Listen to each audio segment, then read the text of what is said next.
Chapter 15 starts looking at our blood. Chapter 15 starts looking at blood cultures, arterial and IV, and special collection procedures. So we'll start with blood cultures. They're collected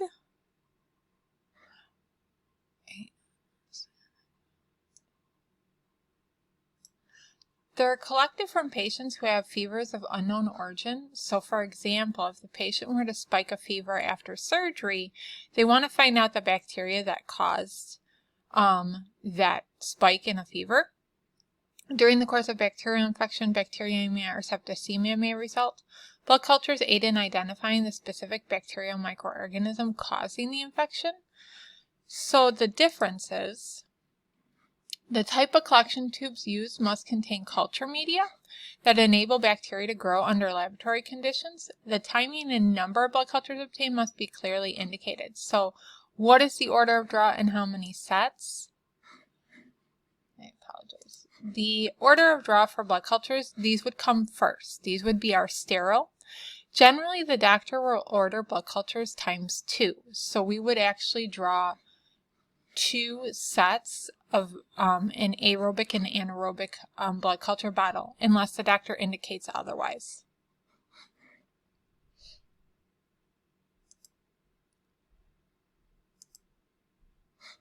Site preparation. Your book goes over 1 site prep. I'm going to go over 2 because of the fact that in the hospital field there is 2 different types of prep.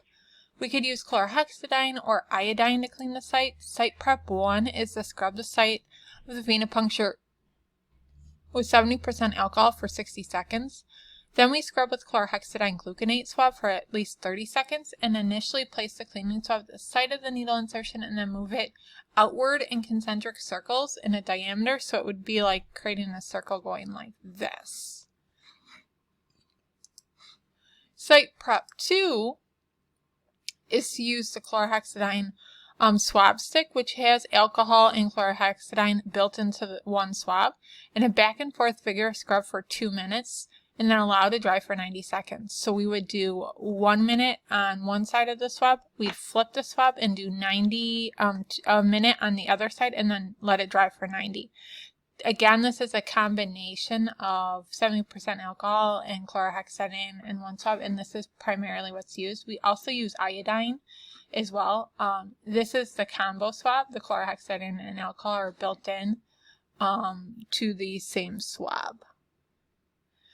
In your book, if you want to reference on page 475, site preparation for blood culture collection, it goes over site prep 1 in detail. So how much blood? So if the amount of blood collected is only 3 ml or less, we're going to place the entire amount in the aerobic bottle. For infants and small children, 1 to 5 ml of blood can usually be collected for bacterial culture. Patients over 81 pounds need to collect 20 ml of blood. That's 10 ml per bottle. 2 sets are ordered, so we would have a total of 40 ml. Specimen labeling is just a little bit different when we do blood cultures. The additional information you'll need to provide on blood culture bottles is what set. So is it set 1 of 1, 1 of 2? That indicates to our labs, are we drawing 1 or 2 sets? Then we also need to indicate which arm or hand we drew them from so that we know we're collecting them from 2 different sites. Ideally, we want to collect from 2 different sites because we don't know where this bacteria might be. So we want to make sure to get a good range. Blood cultures are delivered to what department? They're going to go to microbiology. They are then placed in this kind of incubator for 3 days. They are then, it's allowing them to grow. And then they actually will swab it out in a blood agar plate that looks like this, which then they can test the individual dots or colonies. They can test those colonies to determine what bacteria this is and then what would be the suitable antibiotic to give the patient to rid them of that particular bacteria. Blood cultures are really important in the hospital setting because it provides us a lot of information, but there is estimated between 20 and 50% of people who die from various types of undiagnosed septicemia. So it's something we need to be mindful of. The other thing too, your book's going to go over is safety syringe blood culture collection, and then also too how to collect using a butterfly assembly kit, using evacuators. So again, this lab will be covered when we return to class. However, I would like you to review on page 485 possible interfering factors, as those are really important, along with the clinical alerts on 483.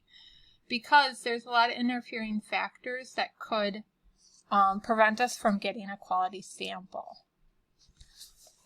I will read you one of those. For example, the anaerobic blood culture bottle must be inoculated first in all procedures except for when we're collecting via the butterfly assembly method, because injection of air into the anaerobic bottle can cause the death of some of those microorganisms and result in a false negative culture. So we're going to show you both props, one with the butterfly collection set and then one with the butterfly syringe. I will also have a detailed chart that goes over what bottle's going to go first, and I'll put that under the instructional videos. Okay. So again, we're going to have a detailed lab on this when we return to class. So this is just giving an overview. Again, for an adult patient, we're going to collect 20 mLs, 10 mLs per bottle for a total of 4 bottles. And the other thing to be aware of is that we actually will never do a direct draw, so direct straight needle to blood culture bottle, only because the culture media in the bottom could actually get back into our patient. Next, we're going to cover GTT and lactose tolerance test. GTT is an effective diagnostic tool for patients who have symptoms suggesting problems in carbohydrate metabolism, such as diabetes. So the instructions that we will provide the patient is that we ask them to eat a normal balanced meal for at least 3 days before the test, fast for 8 hours, and drink water but not tea, coffee, or any other beverages. Do not smoke, chew tobacco, or chew gum prior to the test. Your book doesn't break down the various GTTs that are available. I do, just so that, because we see it in the lab quite frequently. So there's the 1 hour glucose tolerance test. The patient drinks a standard dose of glucose, 50 grams. The patient must start and finish the drink within 5 minutes. We encourage water intake throughout the procedure depending on policies of that particular lab, and each specimen is analyzed for its glucose content. So we would basically do a point of care test glucose to see where the patient's baseline glucose is before we give them the drink, because if it's too high, we won't give them the drink at all. We'll give them the 50 gram glucose load, and then in 1 hour redraw the blood for glucose analysis. There's the 2 hour GTT. This is done 2 different ways. There's postprandial. This is used to screen patients for diabetes. The day of the test, the patient should eat a breakfast, and it's a glucose load of orange juice, cereal with sugar, toast, and milk to provide an approximate equivalent of 75 to 100 grams of glucose. The blood specimen is taken 2 hours after the patient finishes eating breakfast, and the glucose level is then determined. The physician can decide whether further carbohydrate metabolism testing, such as a GTT, is needed.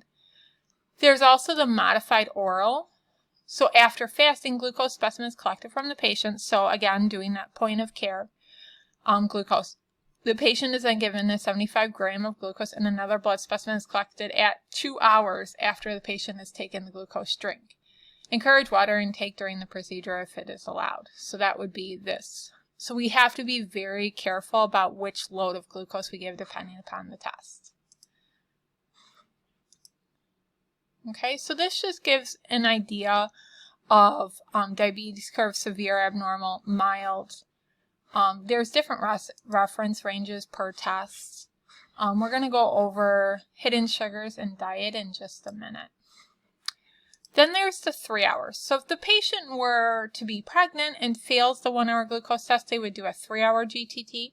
So this would be, we'd collect 4 samples. So you're going to obtain a fasting blood specimen, blood draw. The results are normal, then the patient can be given a standard load of 100 grams of glucose. And then we're going to obtain blood and urine samples at intervals of 1 hour, 2 hours, and 3 hour period. Each specimen is then analyzed for glucose content.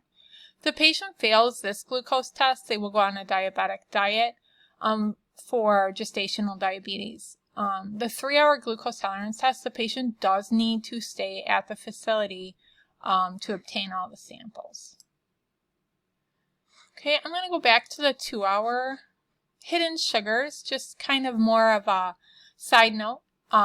These are some interesting hidden sugar facts. So Burger King's French toast sticks, for example, have 25 grams of sugar.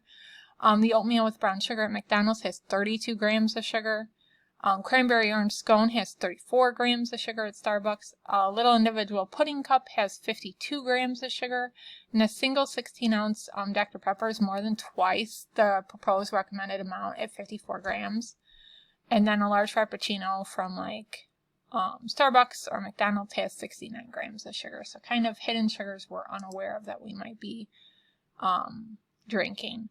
Please be aware that this is used for screening. So this is to determine whether the patient is diabetic or not. And then the doctor will make other determinations on future diet and how to regulate and modify and test for it.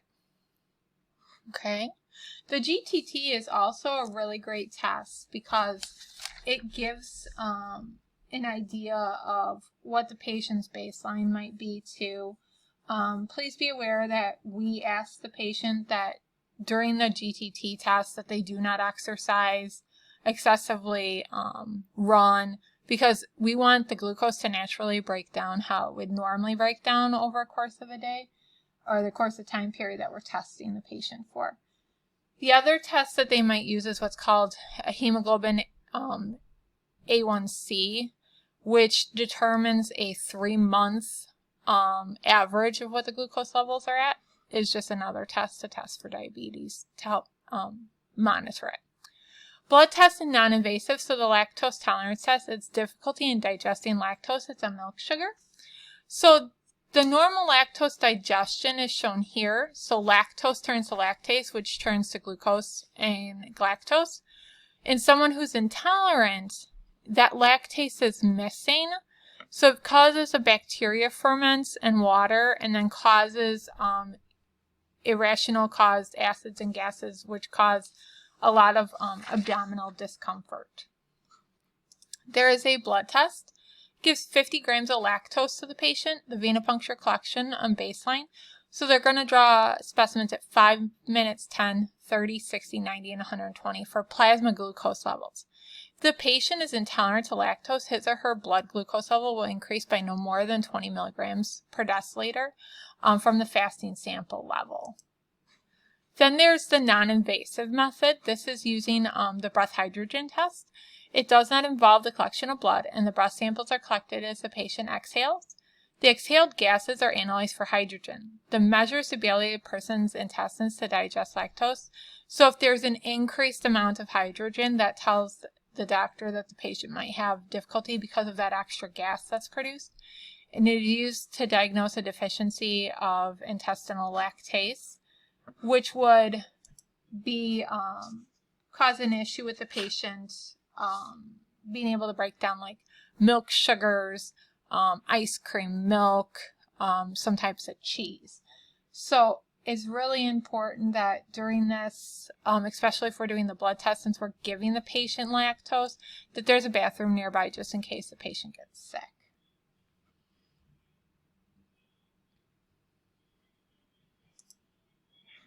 Okay. Again, the GTT test, I just want to reiterate from your textbook, is and want you to view its charts, box number 15/1. It gives a patient sample patient information card, which gives you an idea of the breakdown of how the glucose test is done and what these patients' results might be. It also gives you an idea of how much sugar might be in and carbohydrates and certain things. Again, the test results are interpreted then by the physician. This concludes part 1 of chapter 15. Please view part 2 of chapter 15 to continue with this lecture.